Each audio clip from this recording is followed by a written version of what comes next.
On Maruti Suzuki presents ESPN Cricket for T20 time on. We look ahead to the second semi-final, India versus England. Tom Moody and Anil Kumble in studio with me. Gentlemen, let's talk tactics, shall we, specifically for this game. I don't know who's a bigger fan of tactics when he sits in that hot seat of head coach. But let me first go into the Rishabh Pant question.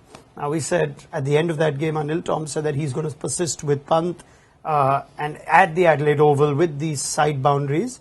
Is India likely to use him differently, or would you like to see him used differently to take down an Adil Rashid, or do you stick to what India have shown as their template with their batting order? I think with the kind of change that they've made closer to the semi-final, India made that change with Dinesh Karthik and Rishabh Pant, then it's very clear that you need to go with Rishabh Pant. Yeah. Otherwise, you wouldn't have made that change.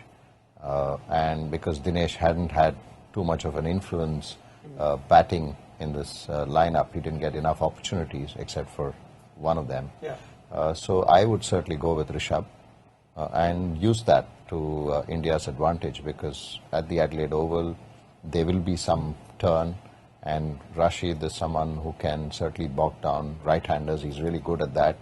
He bowls really good googlies, but Rishabh can take him on, and that's something that I think India will keep in mind. So he comes in, the earliest he can come in is 5, can we say that? Because Kohli, Surya and the openers, you can't really find a place for him there, or is there a case perhaps to use him dynamically depending on when Adil Rashid's bowling?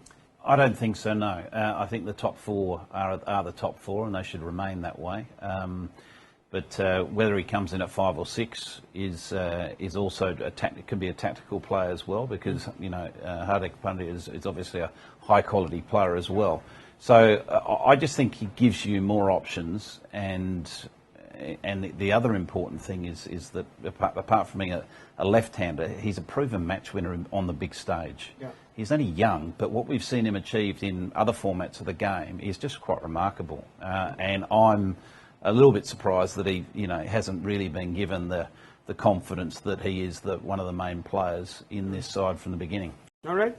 England, what's worked for them and their bowling lineup in particular is using that hard length. Ben Stokes, Mark Wood, Chris Woakes. Now, with the Adelaide Oval boundaries and the square boundaries, Tom, would the tactics be different? Would they be wise to change their lengths going into this game? I think you need to be aware of the use of the short ball. There's no question. If you are bowling a short ball, to me, it's got to be sort of that above shoulder height, because then you're hitting it down to fine leg. You're not hitting it square. It's very hard to hit it square. I still think the top of the stumps is a great length of the Adelaide Oval, so maybe they might have to adjust that back of the length to a metre fuller than what they would normally. They'll be aware of all that.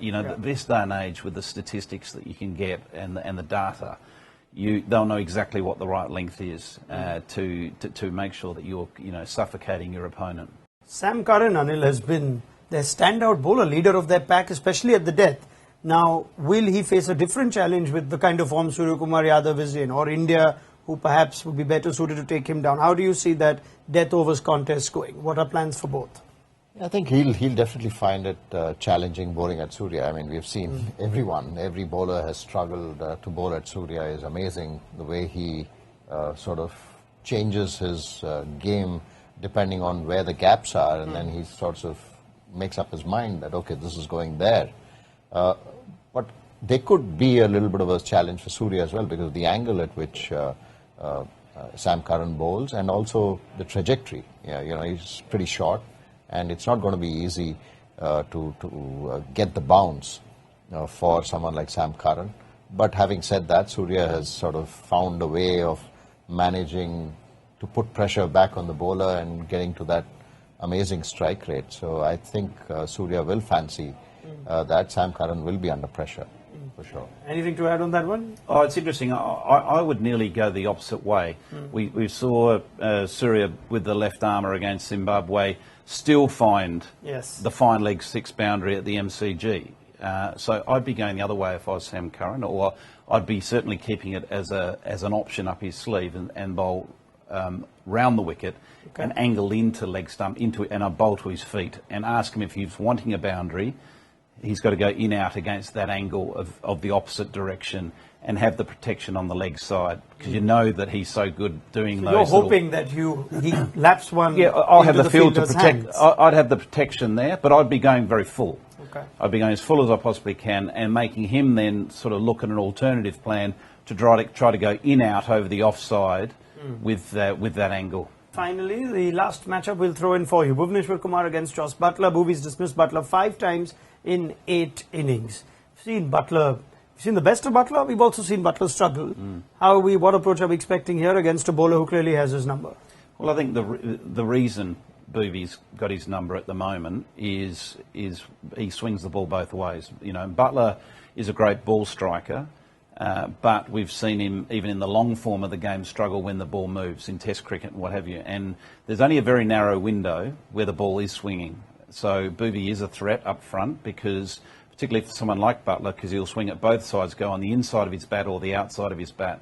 And Buttler is a great clean hitter of the ball, but generally when the ball's coming straight up and down. So that's probably why Bhuvi's at the moment got the edge over him.